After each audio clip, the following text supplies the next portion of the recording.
All right, you guys, welcome back. Hope everybody's having a great weekend. I didn't even realize that it's actually a holiday weekend, but so I know a lot of you probably won't be tuning in today, and that's okay.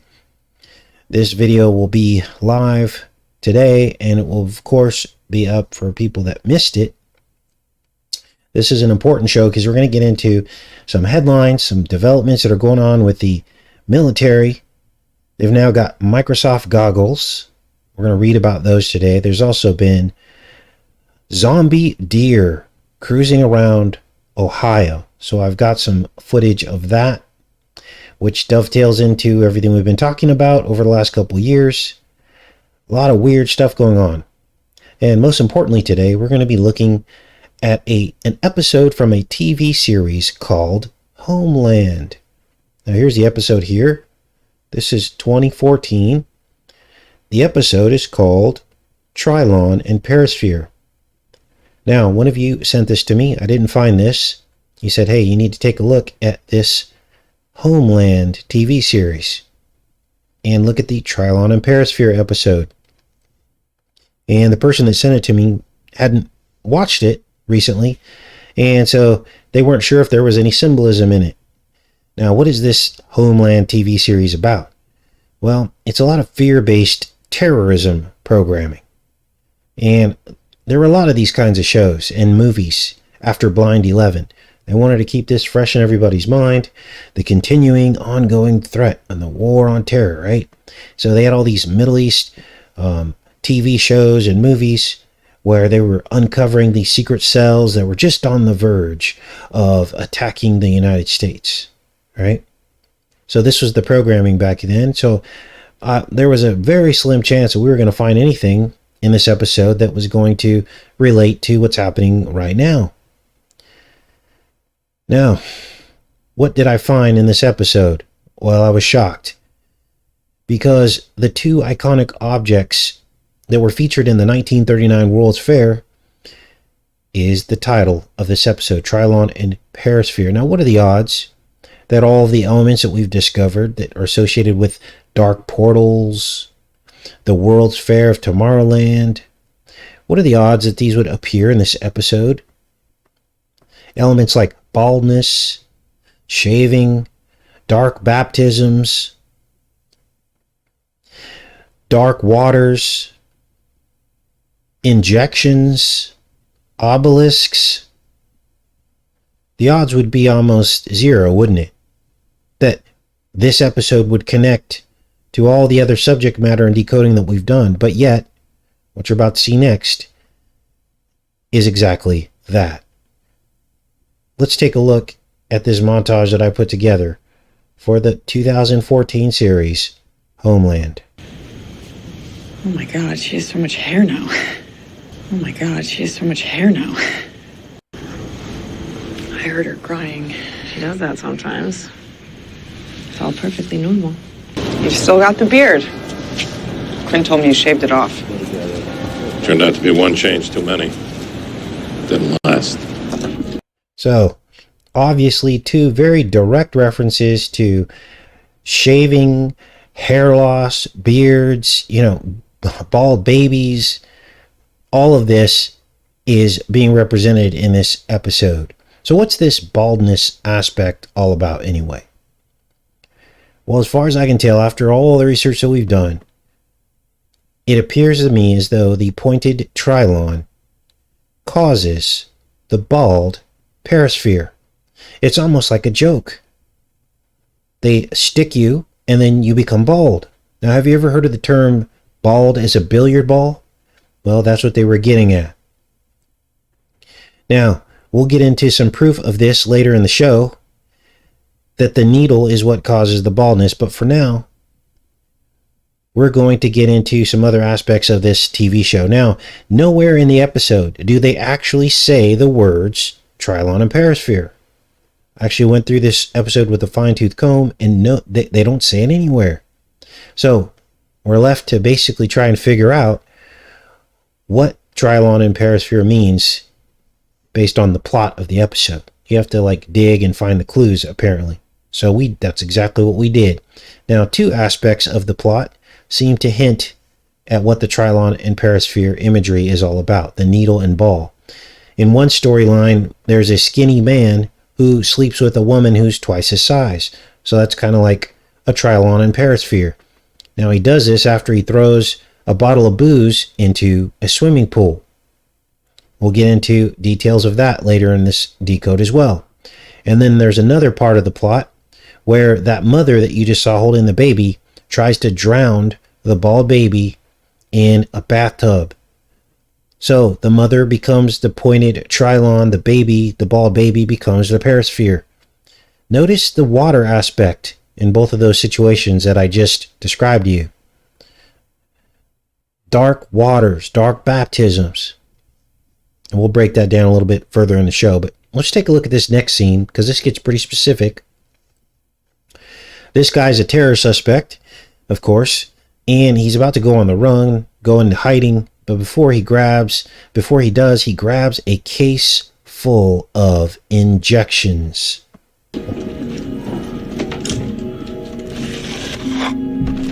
You can't make this up.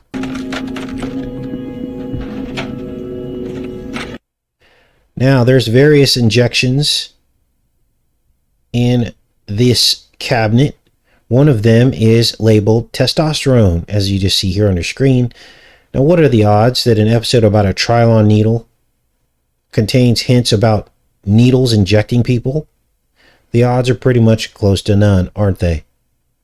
So here is at least one of the vials was testosterone.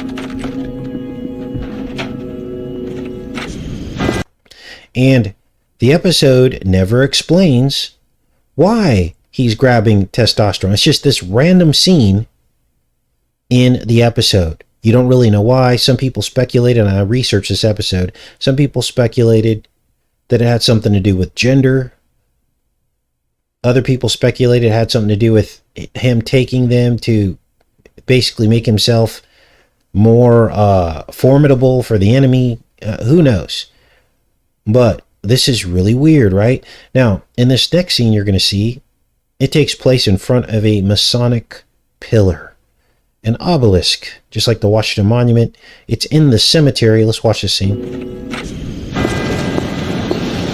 Harry. She walks right by it. It's front and center in the scene here.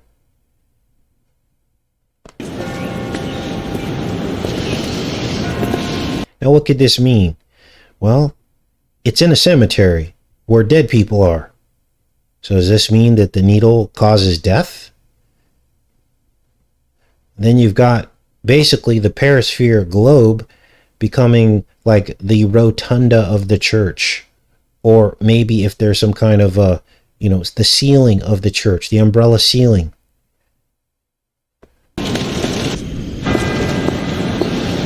Harry.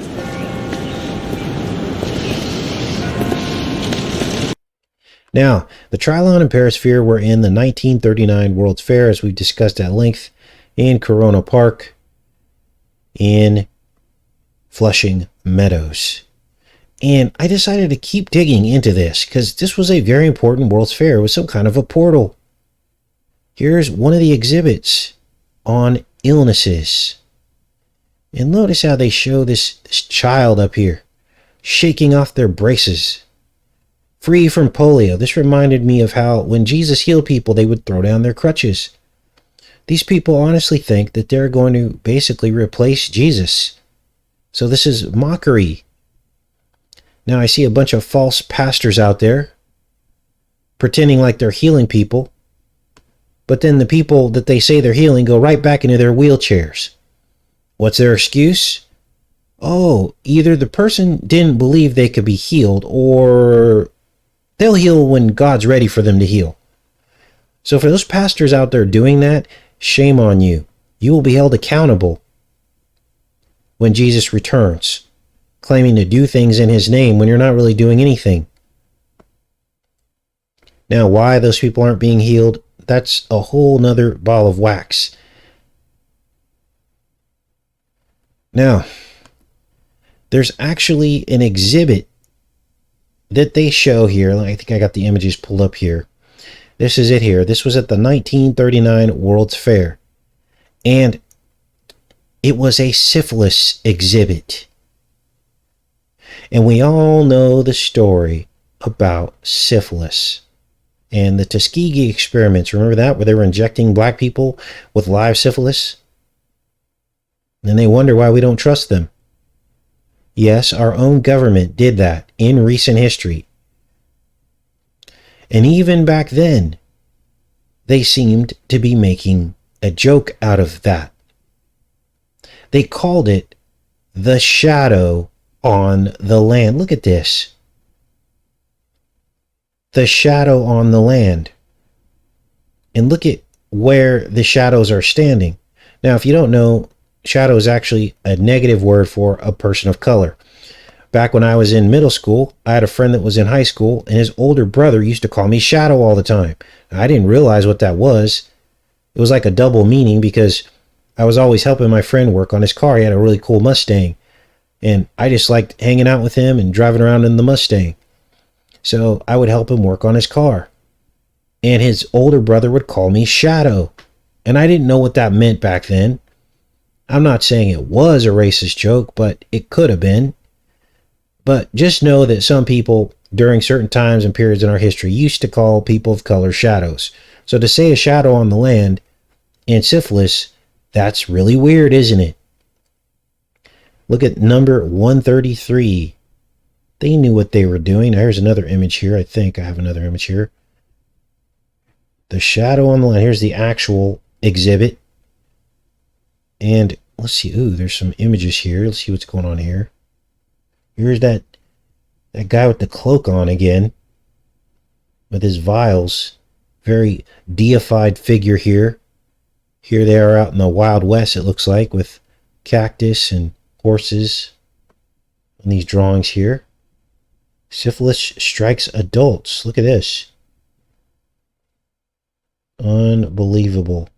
So this is what was going on in our history.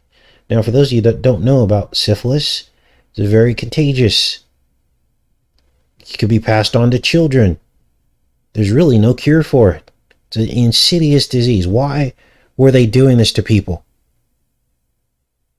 Now, here's where things get pretty serious. And I gotta be very careful about this next segment of the show. I'm going to check in with you guys and make sure you're with me. I need to be very careful about how we communicate this next segment of the show. Because there were two studies, let's pull it up here, that looked at the possibility that there was a connection between the various smack the nations and alopecia. Let's let this play through here. This is just routine.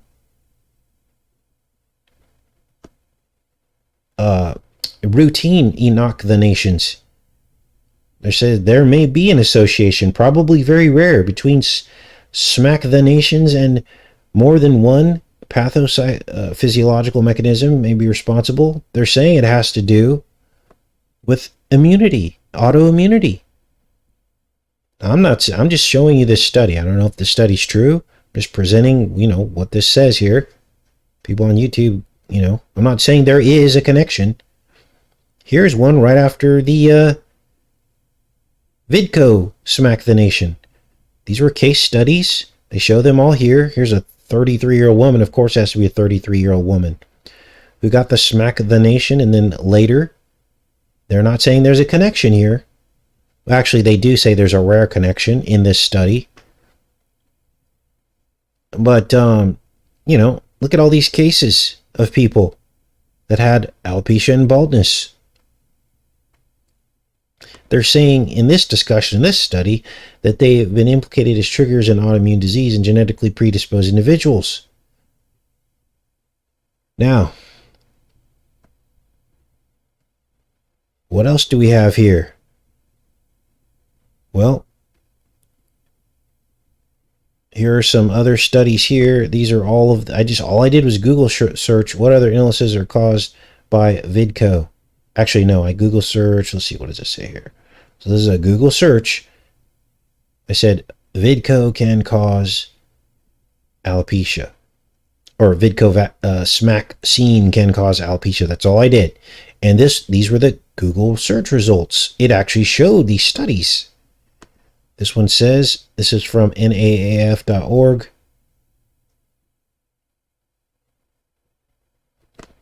They're basically saying that it's a rare thing and it's based on your genetics and almost never happens. Now, next we're going to look at what the National Alopecia Foundation says, which is somebody we should probably listen to. They say, I think I put that, where does it put that one right here? They actually said, I think it's right here. Wait. Is this it? No, that's the study. The National Alopecia Foundation. Oh, here's their statement here. Let's pull that up. Look at this. They've got a tree. Remember we talked about the willow tree representing hair? Now, I know that's not a willow tree, but it's interesting that they use a tree to represent hair and hair loss in their logo there. Now, what they say is that this happens, but it's rare, and the benefits of the Smack the Nation far outweigh the risks of alopecia. Interesting. So, draw your own conclusions about that. And this brings us to one of the last clues in this episode of Homeland that relates directly to secrets we've already uncovered, and that is the dark pools, or the dark portals, the dead pools. As this actor that you're going to see next has his own Trylon and Perisphere moment. Watch.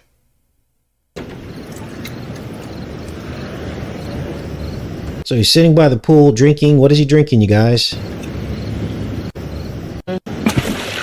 Throws his bottle into the pool, and shortly after this, he sleeps with this woman you're going to see next.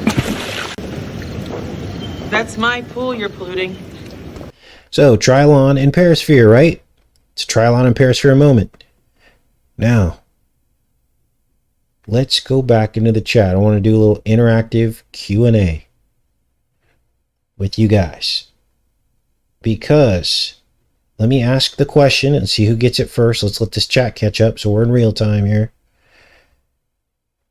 What does the alcohol in the bottle represent metaphorically when he throws it in? What does the alcohol represent when he throws it in the pool? What is the alcohol? That's all the clues I'm going to give you guys, because this one's too easy. It's a slam dunk. But those of you that are awake will know exactly what I'm talking about. That's my pool you're polluting, says the woman. Exactly, Unmasked Truth. That's one aspect to it. Because remember, this is about the seed of the serpent and the woman, right? In her womb. There you go. Marcy got it. Marcy nailed it. The spirits. So this is about spirit possession. Possessing the womb of the woman.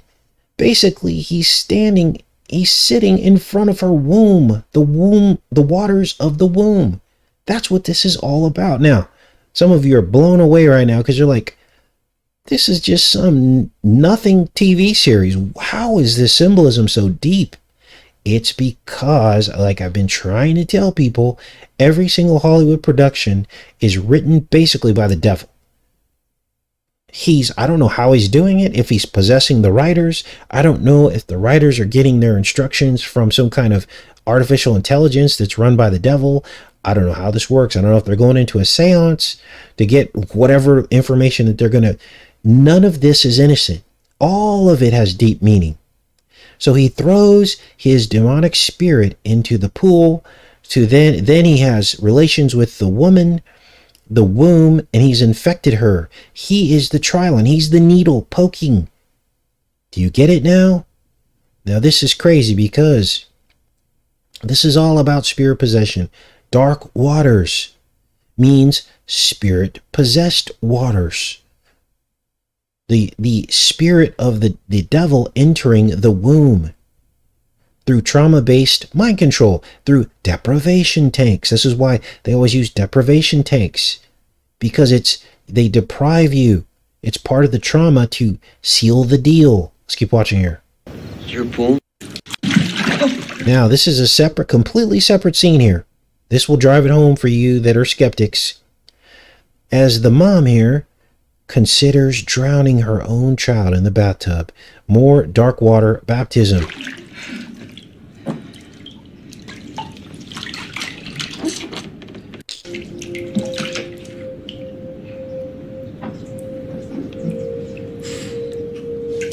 So this is obviously another Trylon Perisphere moment. The mother being the sharp, blunt object, blunt instrument, about to do the unforgivable, which is take the life of your own child, and doing it by drowning. But she doesn't. She pulls the baby out. The bald baby is the Perisphere.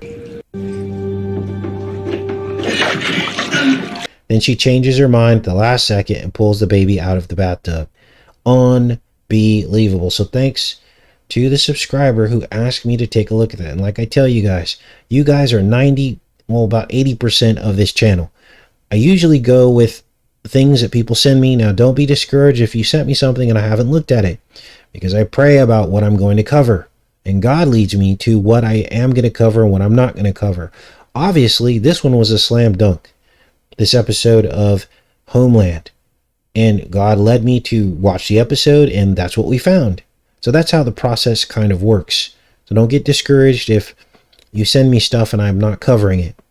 Just know that God has everything in control, and whatever needs to get covered is going to get covered to wake the most people up. Now, I have a few more headlines to cover with you guys today, because things are starting to develop as we enter the electronic digital age of control.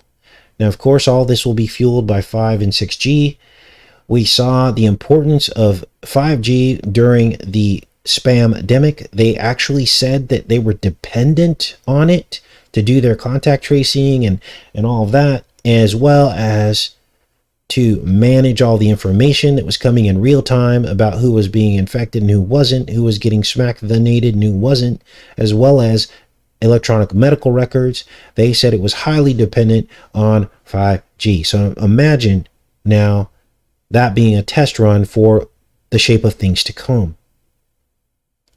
And once the fence is complete,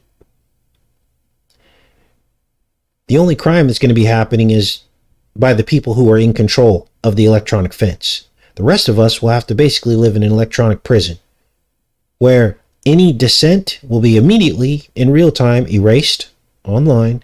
You can even be blocked from anything online. That's what will happen. Every dollar that you make and spend will be accounted for. Every camera will catch every single infraction. You'll be mailed tickets. You'll have no way to really dispute that. And that is the age we're entering into, which will dovetail with 5 and 6G. Now, the U.S. Army just got thousands of Microsoft combat goggles. What is this about? Now, I have not read this story yet. And so we're going to read it together, because this is kind of creepy. Look at this thing. This looks like a locust. Looks like a bug. Look, it's got cameras all across the top in the pineal position.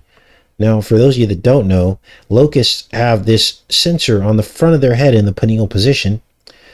And it's called a foci or an oculus or OCI or something like that from my memory.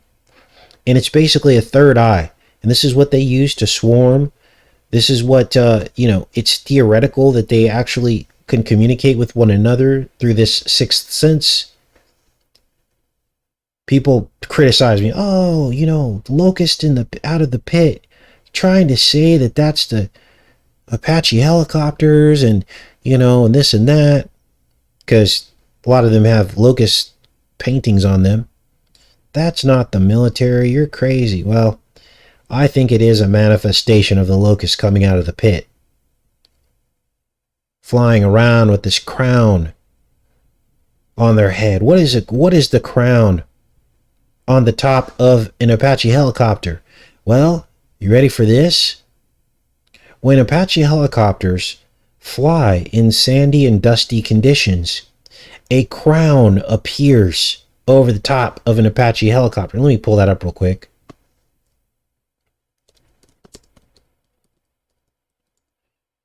Crown. This is crazy.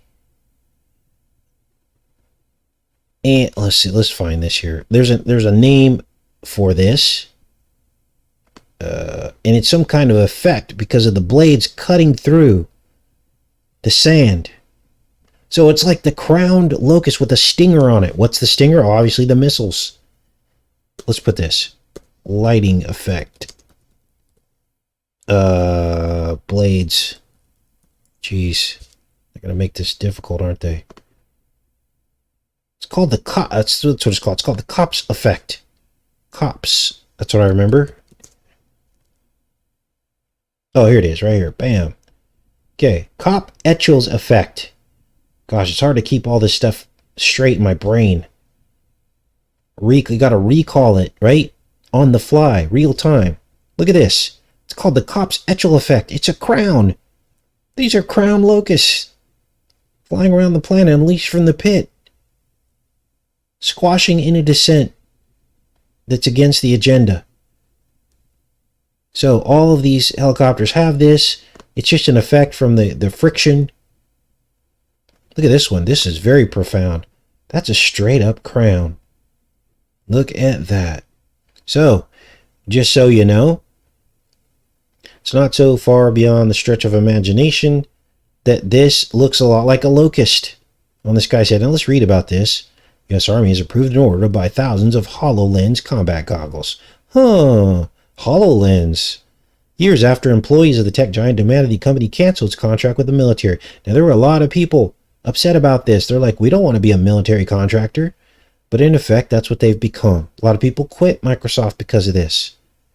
5,000 Integrated Visual Augmentation System, IVAS. Goggle units after encouraging results from testing in the field. IVAS. What does that mean? IVAS. I mean, like, spiritually. Savvy? Backwards? I don't know. What do you guys think that could also mean? The order for 5,000 goggles was initially placed in March 2021, but had been put on hold over concerns about their performance. Now they're cleared for the Army to begin accepting this new technology.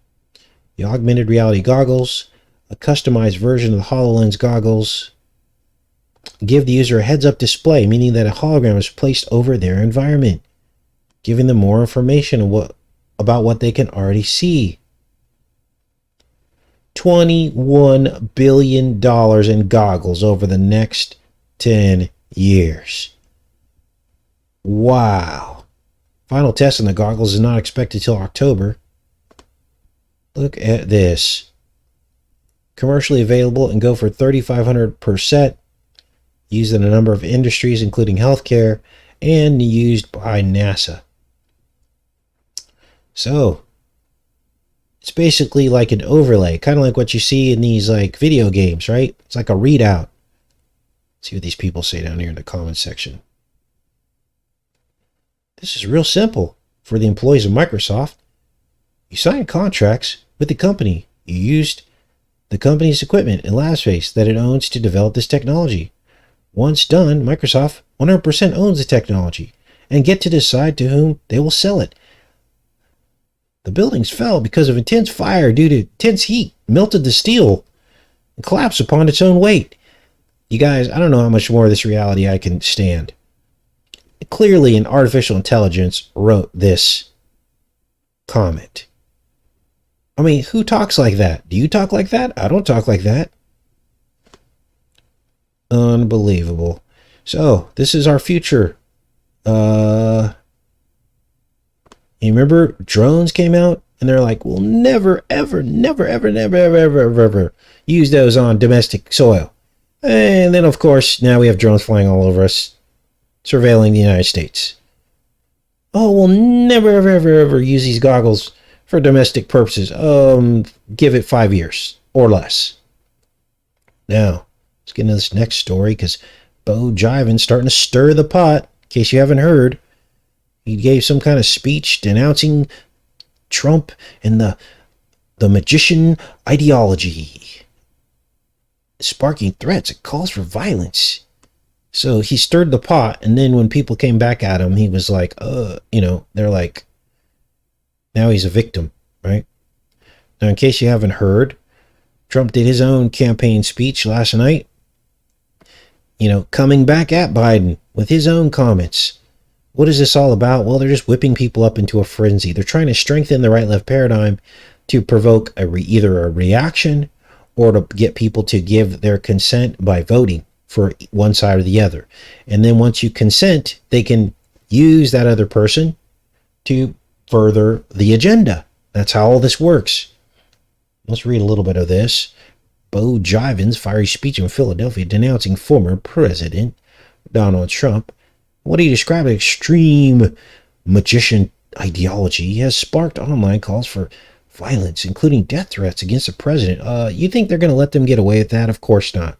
They got your name, number, address, last place you ate, last place you used your credit card. They're going to be rounding these people up, okay? We live in the digital age now where they can easily do this.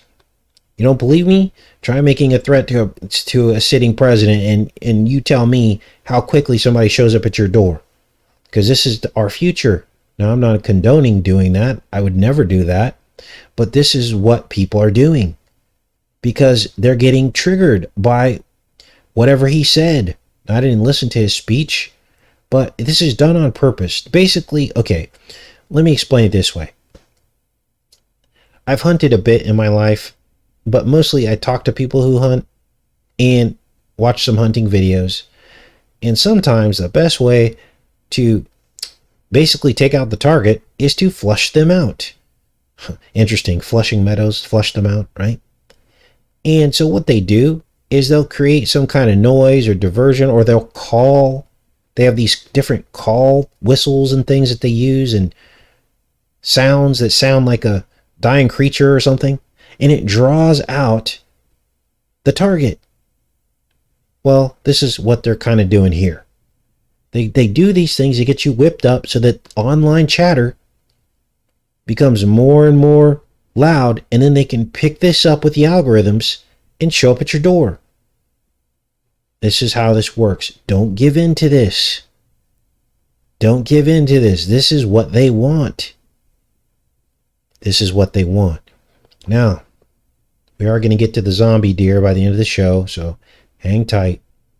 But before we do, let's talk a little bit more about the electric kingdom. Now, they have no answers for the millions of tons of used up batteries and solar panels. They don't know where they're going to put this stuff. It's going to be an environmental nightmare. Yet they keep pushing this agenda.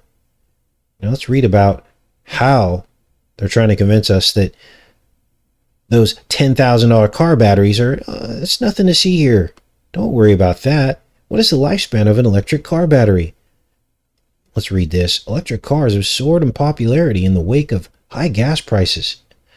See how this works? It makes you wonder, doesn't it? Could they have intentionally allowed the gas prices to get high to kind of push people over the edge in deciding, what they're going to do?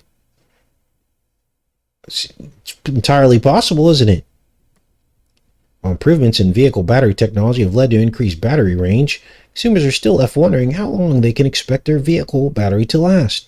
After all, the battery pack is the most expensive part of the electric car, with the new batteries costing upwards of $20,000. You might as well buy a new car. So what can you expect for an electric vehicle's battery lifespan? What are EV batteries?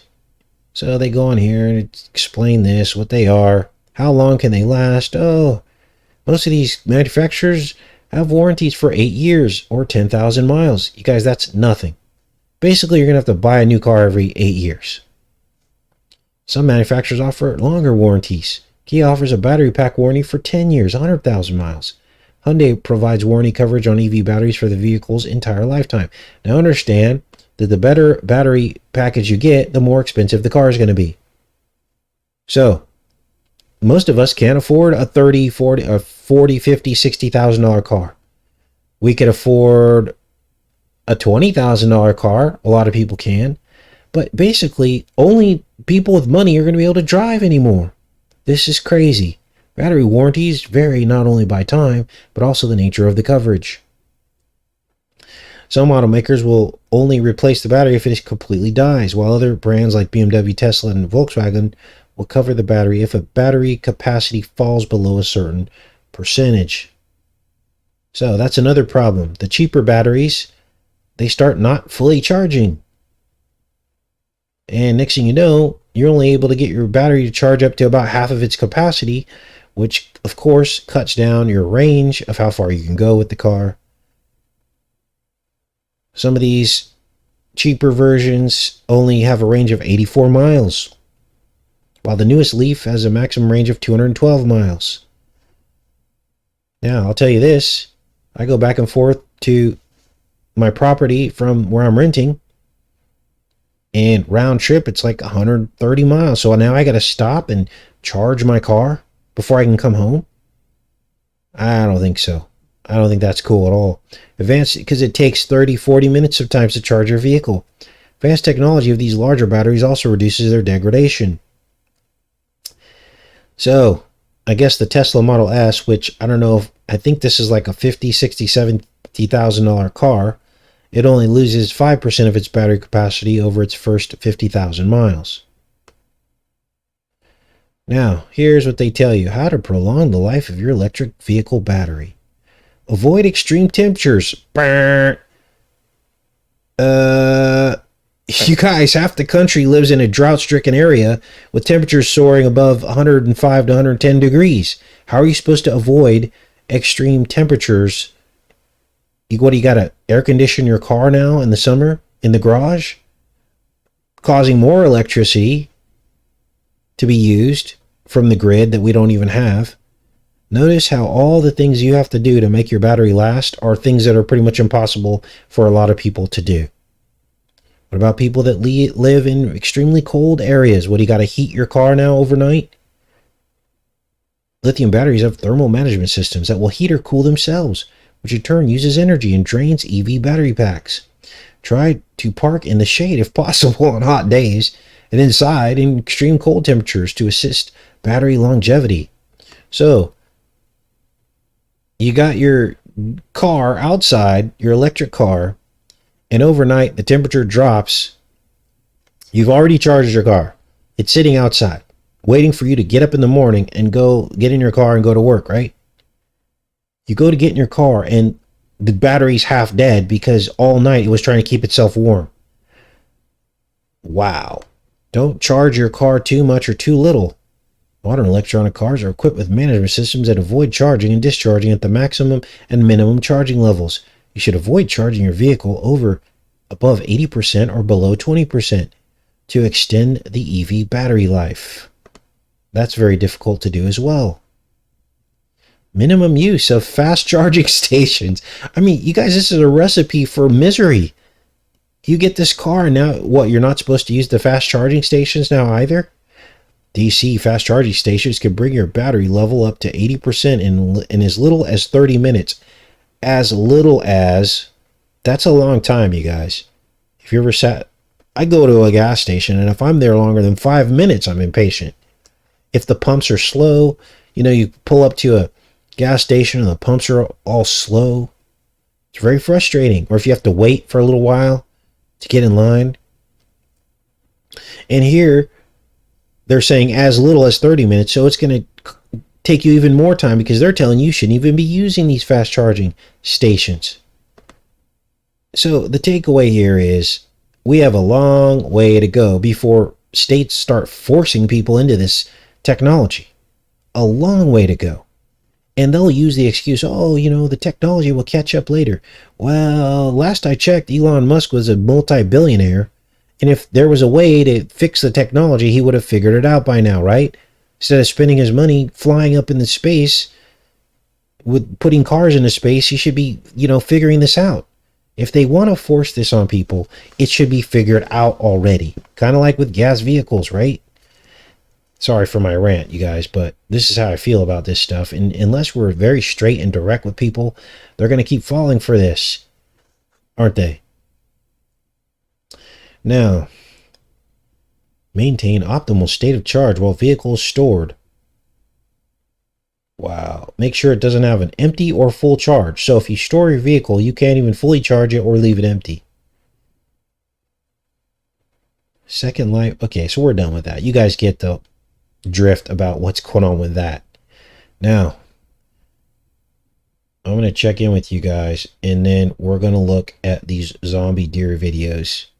Now, I saved this for last because, you know, it's a bit disturbing, I guess. I mean, it doesn't really disturb me because I know the agenda, but some people don't like to see animals in distress, let's say.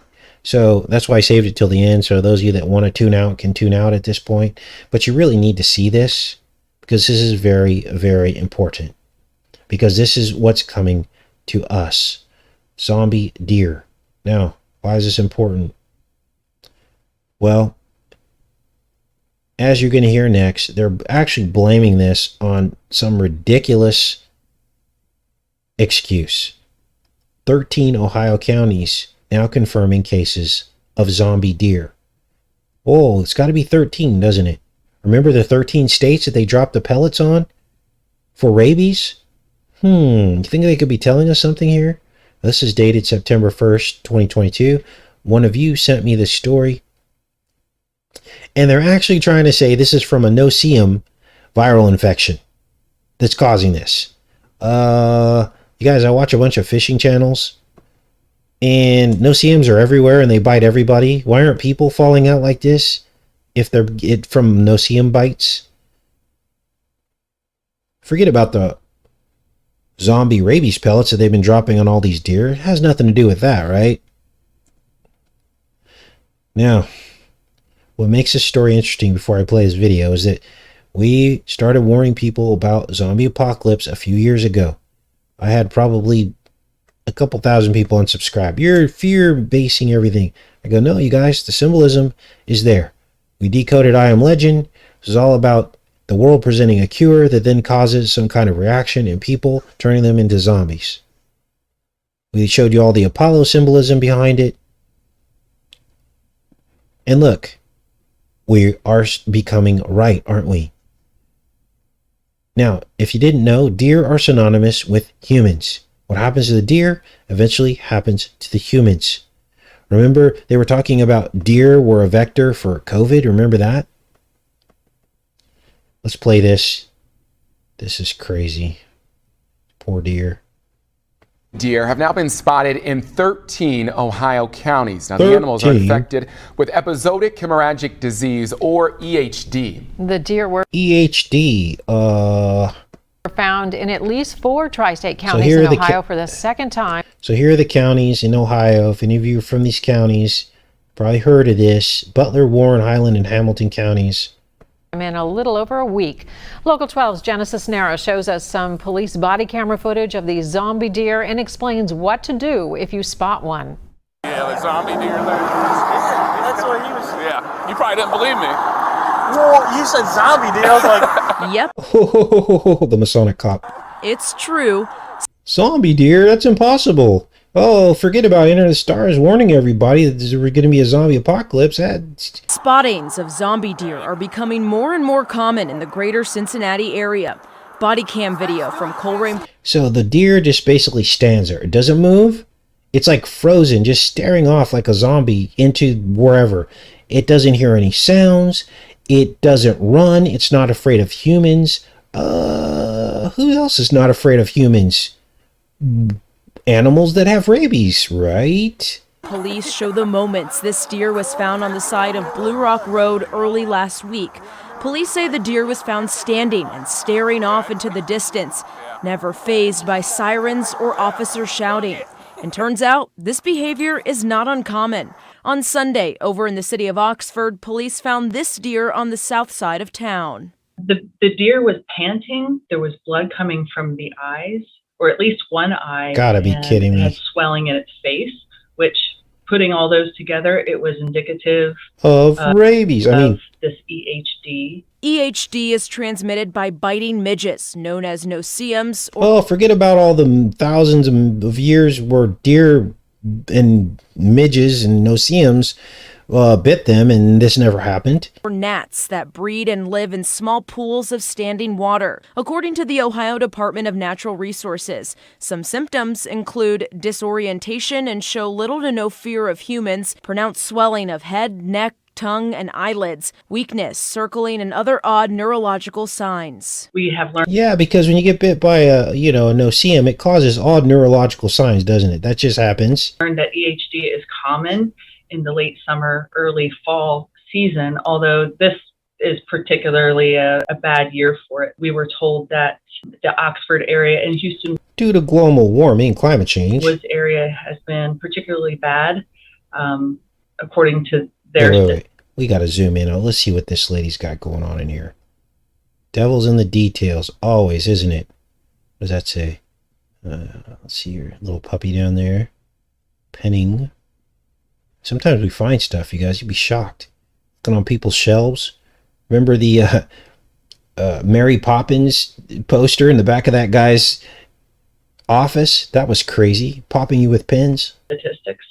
The EHD virus is not infectious to people or pets. Oh, of course it's not infectious to people or pets. I mean, does that make any sense? Oh, it'll do that to a deer, but it won't do that to your pet or you. Oh, okay. But sightings of a sick or dead deer should be reported. You can find all that information posted inside my story over on local12.com. Sorry, guys. I just, sometimes I just reach a boiling point because it's like everybody's asleep. Do you ever get that feeling where you wake up and everybody is asleep? They're all just under a spell. We have to be well into the strong delusion. We just have to be. There's going to come a point, the Bible says, that everybody will be asleep. And basically, the whole thing of trying to get the gospel out and all that is pretty much that door's going to close. People will be under the strong delusion. I'll never stop trying. But even the people that have quote unquote accepted the gospel, a lot of them are fast asleep. They're fast asleep. Now, I have a few shows scheduled for this next week. Re-uploads mostly, and I'll be in the chat with you guys and we can discuss them. All of the shows that I have for next week are basically happening right now, basically, because everything's coming full circle. And then the following week, we'll be breaking down the new Lord of the Rings prequel TV series, which has so many clues, it's not even funny. It opens basically with the tree of the knowledge of good and evil. It's crazy, you guys. So we'll be breaking that down. I've already actually got some clips from that. And then we're also going to be breaking down the new Game of Thrones prequel. So this is the season for prequels of some very important TV shows that need to get decoded. As you saw with the Homeland episode, they're hiding all of their plans right there beneath the surface on these TV shows. So let's go into the chat for a little bit, see what you guys are up to. Crazy times, right, you guys? Crazy, crazy, crazy. All right. You can't talk to these people. They have short attention spans. They're gone mentally, spiritually. I agree, Cheyenne. I have videos of this happening to people, says World Unite. Yes. We dug into that a little bit. I go on Facebook Watch, and I kind of stumbled upon that whole platform of watching videos in a feed from Facebook. Probably a couple of years ago, I started kind of watching that. And all of a sudden, all these videos start coming up of just people just wilding out, just basically offing themselves by cop. Now, we all know this happens, but this was like regular people for no reason. Like, it wasn't that they were going to go to jail or they had a warrant, just people running at cops knowing that they're going to get shot, or going at a cop with a knife or something. They're shaking off the taser like it doesn't even affect them. And so this is what's going on, you guys. It's happening right now, right under our noses. Now, there's all kinds of reasons why this could be happening. And you can draw your own conclusions. I can't tell you what I think's happening. You're not allowed to give your opinion on that. But I think you all know why it could be happening. And so it's crazy. Now, we talked about, I was talking about less lethal forms of policing. And of course, I get all the police people that say, oh, you can't do that. You can't use a 22. Our 22s are more damaging than a regular round because they bounce around. Well, the sidearm that the police officers get is lethal. Okay, you get shot in the chest with that, you're pretty much done. I don't know if they use hollow points on their patrols, if that's the typical sidearm that they're given, but a hollow point will basically kill someone. So it doesn't matter. Now, here's the other thing. Yes, if you shoot at someone with a 22 in the chest, it will bounce around and cause more damage. But that's not the point. The point is to replace the taser, which doesn't work.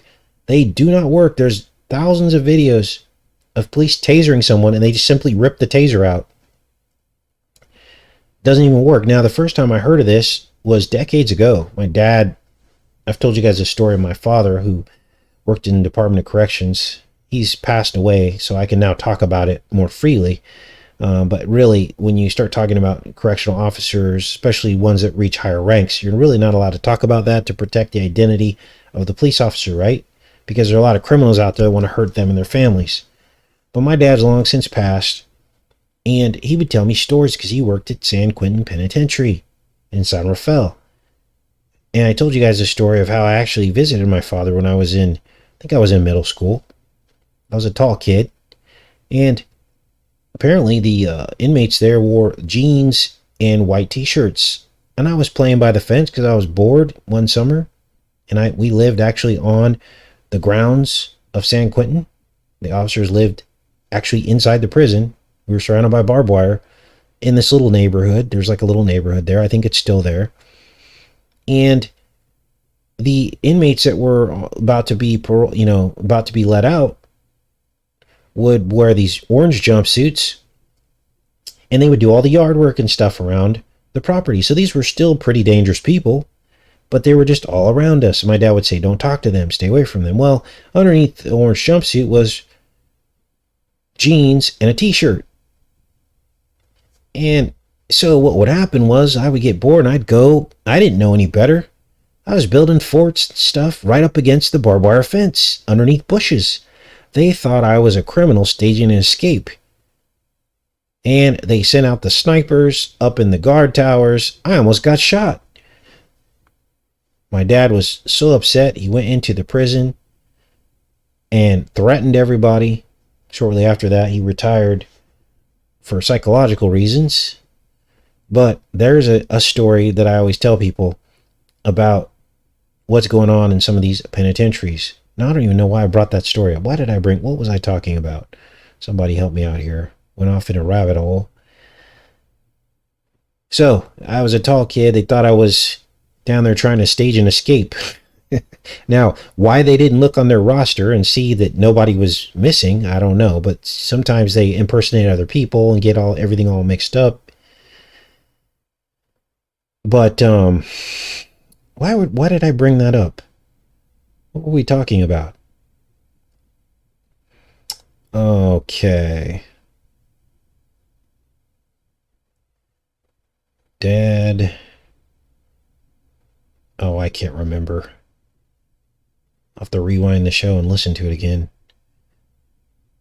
Why did we get on that? Inmates, issues, uniforms. What were we talking about before I went off on that? They thought I was trying to break out of the prison. My dad was so upset. Taking your time, Joel, when you were little. No, we were talking about some topic. Oh, man. I remember that year specifically because it was the year Michael Jackson had come out with his new album. And I think it was it Thriller? I can't remember. It was in the 80s. Oh, Weapons That Don't Kill. Thank you, Amy. Oh, man, somebody remembered. Okay. So, my dad was on a special forces team called the Goon Squad. He would come home in tactical gear. I thought it was so cool in middle school. I'm like, my dad's cool. He would come home in this like jumpsuit, like a black jumpsuit with a little hat on. And he would tell us stories about what was going on inside the prison. What did the goon squad do? The goon squad had to remove the prisoners to get them, to take them to the gas chamber. I think it was the gas chamber there, or electric chair, I can't remember. And when they didn't want to go, they didn't want to go. So my dad had gone with riot gear. He also had experience with, going on ropes and things, down walls and all this stuff. He would practice all this stuff. And he would come home, tell us about it. So anyway, basically he told me a story of a guy who they shot with a taser. And this is the first I'd heard of this. And he shot the guy with a taser. He said one went inside his private part and the other one went in his temple, and they lit the guy up. And the guy just laughed at him and pulled the taser out. So they had to go in with 5 more guys to get this guy out of the cell to face his whatever. And my dad's also told me that he had discussions with Charles Manson, who was there at the time that my dad was there. My dad was actually talked to Charles Manson while he was in prison there. And in the story, and this was way back then, my dad told me that Charles Manson would tell him, nothing is what it seems. I'm not the guy that they're telling you that I am. He would tell my dad this, and it would trip my dad out. So there's the story on taser. So back to the discussion on 22s and arming officers with an additional weapon. Replace the taser with a 22, like on their ankle or whatever. You don't shoot for the chest or the head, which would kill the person. You shoot for the legs. And people are like, oh, a 22 is not going to stop someone who's running at you. If you break their femur with the 22 rifle, it's going to stop them, okay? You unload on their legs and the person survives. But instead, we get these people that are wilding out, zombie mode, with no threat of anything. Like, they don't have drugs in their car. They're not going to go back to prison. They're just doing it, and basically death by cop is what's happening. And I think about how amazing that could be if you were to, the cop was to preserve that person's life by using a less lethal form of control or force. And maybe that person now has the opportunity to turn their life around. Now, I'm not saying the cops should put themselves in danger. Yes, if a person's coming at you, you have a split second to respond. Definitely, you have to defend yourself, because that cop has to go home to their family. But the videos I'm watching is like a slow burn. It's like, first the person doesn't comply with what they're told to do.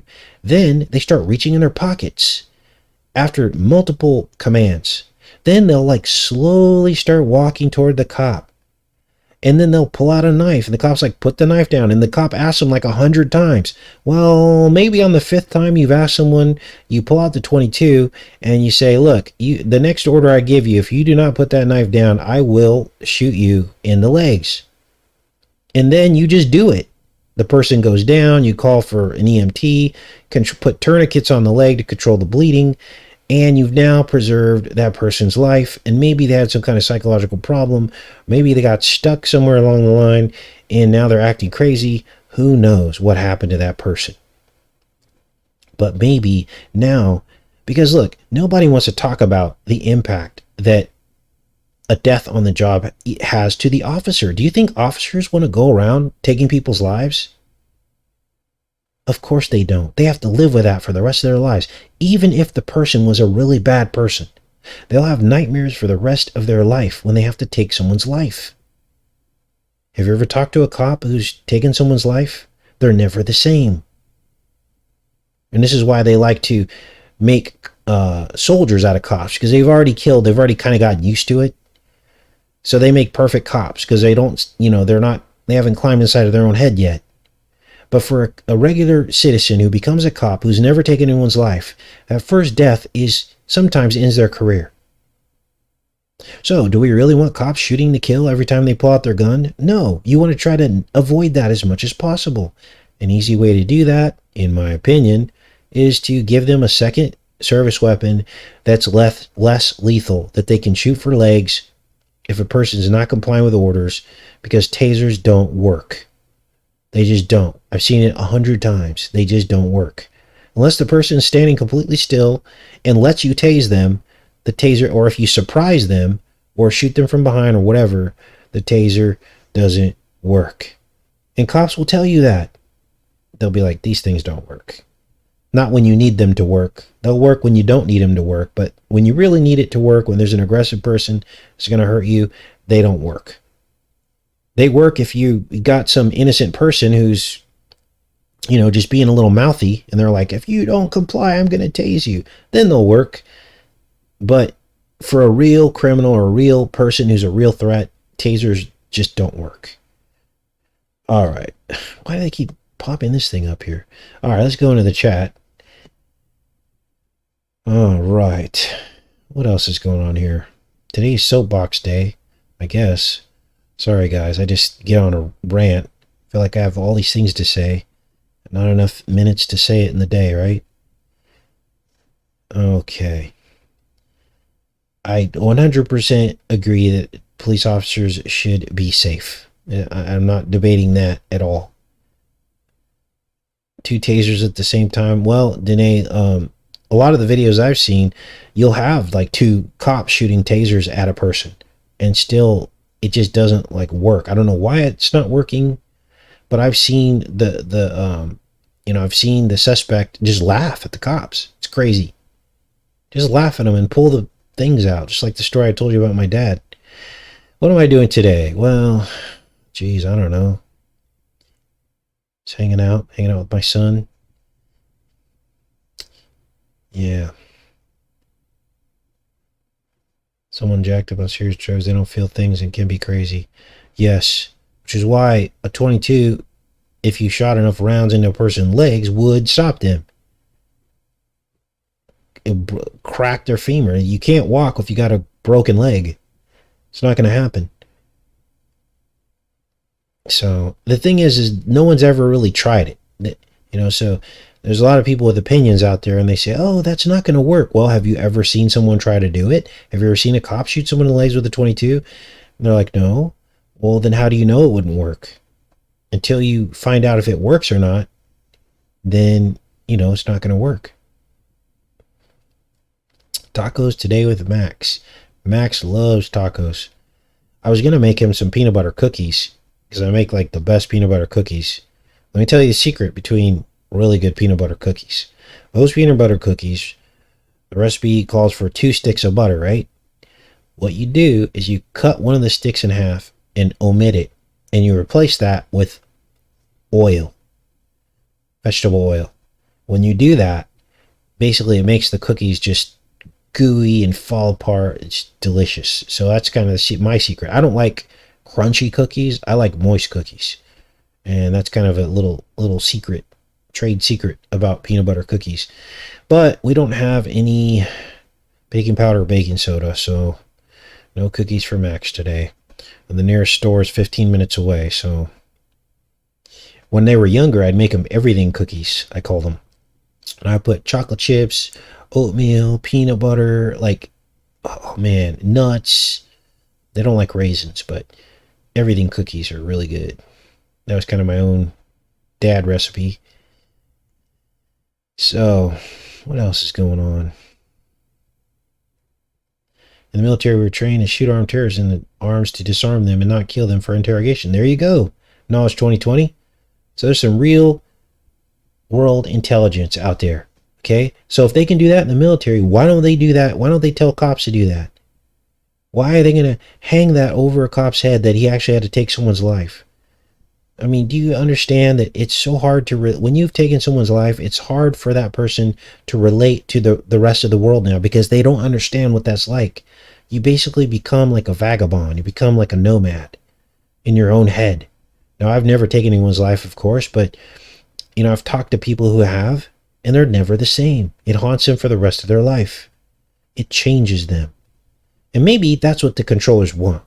They want these people programmable, right? They want them to prove, that they'll do what they need to do. Why else would you train cops to shoot for center body mass instead of having some kind of alternative at some point? Why aren't there less lethal forms of force within every police force? You guys, I've even seen beanbags not work on some of these people. Beanbag guns. So, I had an idea. They should have some kind of deployable like net, like a Spider-Man thing, right? It's got like weights on it. So it's basically got beanbags. You can make it like 5, 6, 7, 8, 9 pointed. It shoots out of like a cannon. And every single car should have one of these. Pull it out of the trunk. You shoot it. Basically, it's got these like bungee cord kind of things that expand and just wrap the person up. Throwing them to the ground. They're wrapped up in a web. That person's not going anywhere. They're not doing anything. They're just going to lay on the ground until you take the thing away from them. Step on their hand, pull the knife out of their hand, and now they live for another day. You don't always have to just kill people. Taking life is very serious. So, Bassy Sitch puts 1 extra egg in cakes and cookies to make them softer. Oh, okay. Probably make them like fluffier. I'm thinking. Beanbag rocket launcher, says Danae. ODYSEE says thump. So, dry ice bullets. Ooh, that would hurt. Cocoon, yeah, like a cocoon gun. Chicken chat. Absolutely. That's what I'm thinking. I mean, how hard would that be? So, here, I'll even design it for you. You've got, let's say 7. 7's a good number. You got 7, like barrels on this gun. And that's where you load these beanbags that are attached to a web that goes into the center of the gun. And you just go, boom. You can get up as close to the person as you want. It's probably got a range of probably 30 feet. The person starts coming at you, boom. You can even have multiple officers firing this Spider-Man web at these people. I mean, it sounds silly, but think about the concept. It wouldn't be that hard to design something like this, right? And you could even design it cheaply. And then what is the person going to do? They're surrounded with webs. They're just done. They're just going to fall to the ground, and that's it. But they're alive, right? Now, I've seen some really bad actors out there. Sometimes you have to use lethal force. Especially people that are firing back at you. Obviously, you wouldn't use one of these if someone's firing. At that point, if someone's firing a weapon at you, they're done. You use lethal force. Okay? Think of all the lives that could have been preserved. Think of all the stories we've heard of young kids or whatever walking around in the middle of the night, and the officer saw them pull their phone out and they thought it was a gun. How about you pull out your Spider-Man, net, you take cover, pull out your Spider-Man net, and put the kid down until you figure out that is in fact a gun that he was pulling out, right? And don't walk up on people unless you have this. Don't get within their range unless you have one of these. So, I don't know. Another soapbox. Yes, a web filled with ketamine is probably better than cops armed with laser beams. Sheena's Permaculture Paradise Project. Good old lasso. Yeah, it'd be hard to train all those officers to operate a lasso, though. Those are kind of difficult from what I hear. Yeah, my dad was a troubled soul. He struggled with alcoholism most of his life. Divorced from my mom, obviously. One thing he always did, he's always paid his child support. And he was responsible, but he just had some demons he was dealing with. So, what else? Yeah, I mean, think about it. Think about the testimonies that survive, people who have survived encounters with police. They'd be like, yeah, I wanted to die that day. And through the grace of God and the patience of the police, I survived. And now I'm here to tell the story of how I turned my life around. I quit using drugs. I stopped jabbing myself. And think about the inroads that could happen between police officers and the public if there are more stories like this, right? Anyway.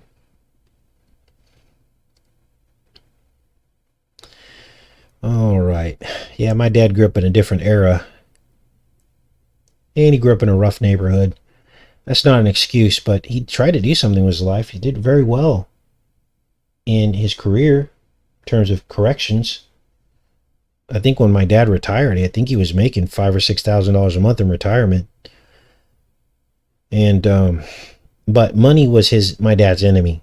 You know, he'd get around the wrong people who wanted his money, and then the rest was just chaos. Did you see the new Anna Hesh story? Apparently she had at least cocaine or possibly fentanyl. Oh, wow. Yeah, I don't know if I believe she had all that in her system. I think, they said she was burning in a car for 40 minutes. A person that's inhaling that much smoke and that much heat doesn't rise up out of off of a gurney, unzip themselves from a bag, and try to fight off police officers. No one does that, okay? So I don't even know if I believe all that, but interesting nonetheless. So thanks for updating us on that. All right, what else is going on in here? Have you come across petrified titans and ordered research on Stellium 7 channel? No, I haven't. I don't watch a lot of other channels' content. I just don't. There's been times where I've started to watch someone's channel or whatever, and then I'll like endorse the channel and then find out later that there's stuff on there I don't agree with. People say, oh, you agree with that? And I'm not saying that's the case with your channel. I'm not saying that. I'm just saying this is why I don't endorse channels. Like you'll notice in the comments section, I don't thumbs up channel recommendations. I just don't. Not that I don't agree with the channel, but if I thumbs that up or heart it, what'll happen is someone will find something on that channel and go, wow, Casey likes that channel or this channel. And it'll be that one video they do where they're a new ager or they believe in this or that, things that we don't believe in over here. So that's why. It's nothing personal, but that's what's going on with that. Take Jesus Christ's hand says she was Epsteined. I agree that may have been the case. You guys, these people at these high levels of entertainment, not that she was at this point in her life, but sometimes these people become privy to information that can get them literally killed. And for whatever reason, maybe they were talking with friends online. All these people are monitored because they don't want their secrets to get out. So as soon as you enter into that world, you become monitored. And she's probably typing up an email to someone saying, you know what, I'm going to go public about this, this, and that. Or I was making this movie about traffic and I found out this, this, and that. And I'm going to follow up on it and I'm going to go to the press. That's all it takes, you guys. That's all it takes. If you think that can't happen in this reality, you're sadly mistaken. This happens all the time. They'll do whatever it takes to maintain their power control, their facade, their big lie. They will do whatever it takes. And even though her movie is going to release, do you think that hasn't been redacted or changed? Or, you know, what if during the movie she found out during the filming of the movie, she found out all this crazy stuff and she was sitting stewing on it and they're like, what are we going to do now? They're like, okay, well, we'll let the movie release so that it doesn't look like we took her out. And then we'll just take this and this part out of it. And then we'll just offer, and then she won't get to tell its secrets about what she found. Because think about it. You start filming a movie like this, what happens? People come forward, don't they? They're like, this happened to me. That happened to me. And then sometimes these people have evidence. The only thing lacking is they don't have a platform. They can't reach enough people to make a difference. The authorities ignore them. So they need like a big name behind it, don't they? They need some press behind them. Or they need an advocate. And when they don't have, look at, they have us stuck on 888. This is intentional, obviously. This is what they do. There's no way that would be stuck on that for so long. when it gets to 6, 6, and 6, they'll stick it on that too, and they'll just leave it there. It's unbelievable. Anyway, let's keep going. So that's what happens. And so this is how they do gatekeeping. They know there's a lot of people with a lot of very damaging information against the elite, but they're never allowed a platform to share that information with. And then they muddy the waters with a bunch of fake people with fake stories that I literally believe are hired by the CIA and the governments. They hire these people to go onto YouTube and tell these crazy stories that aren't even true or that they have no proof of, just to muddy the waters and mess everybody up. And then all the YouTube channels go and they interview these people and they're like, yeah, da da da da. And there's no proof of it. No one ever gets arrested for what these people are saying. And then when the real people come out, no one ever believes them. They can't get on, get an interview. And so I'm to the point where I don't even do interviews anymore. Because with people who have claimed some of these things, only because I've gotten tricked a couple times. And so I don't want to, delegitimize the truth community by bringing on a person that's maybe not telling the truth. And if I have any inkling that that person might not be telling the truth, usually I'll back out really quickly. Now, to date, I've really never met anyone or talked to anyone with specific provable information, like a photo. It's like UFO. It's like searching for, UFOs. No one really has definitive proof. And it's kind of the same with some of these stories with the elite. No one really has really solid definitive proof. They have a lot of stories that sound realistic, but there are very few people with definitive proof. And the ones that do, for some reason, never make it to my channel. I'm talking names, phone numbers. I'm talking pictures with high profile people. Police reports, that kind of thing. You would think it'd be easy to get that kind of proof, but apparently it's not. And so what happens is the world keeps going, believing that this stuff really doesn't happen because no one's really come forward with solid proof. And so that's what the controllers control. They control all that. So the people that do have solid proof, they're pretty much offed immediately. Okay, this is probably why they let this channel keep going, because of all the speculation we do and research. Even though it's very convincing, they can still go, oh, they can still say that's coincidence, or they can still say, oh, that's pareidolia. They still always have a way to back out, don't they? They always have a way to try to discredit us. We've seen the discreditors come on here, people trying to discredit the channel, and a lot of people believe them. Cognitive dissonance. That's why we work so hard to be very specific in these decodes. I know sometimes it can get almost too much. We're looking at license plates and all this stuff, but you got to look at that stuff to show people that, wow, he just looked at 10 license plates and every single one had a coded number in it. That can't be a coincidence anymore. Or look at that. The time on the clock in that particular scene matched said blind 11 on it before blind 11 happened. And it was about 2 towers. Stuff like that. When you keep finding that stuff over and over again, that is powerful. That's powerful. All right, you guys. Well, what else is going on in here? These are great questions, you guys. Appreciate the questions. All right. Recovery channel, email me as a question. Do I think there's 26 letters in the alphabet? This sounds like a trick question. I'm not answering that. That's a trick question. I'm just joking, but yeah. All right. All right, guys, I'm going to go ahead and let you go. I know it's a holiday weekend. I don't want to be on here all morning. I'm sure you guys have barbecues to do and all that stuff. I love each and every one of you. You guys have a great rest of your day. Take care and be safe.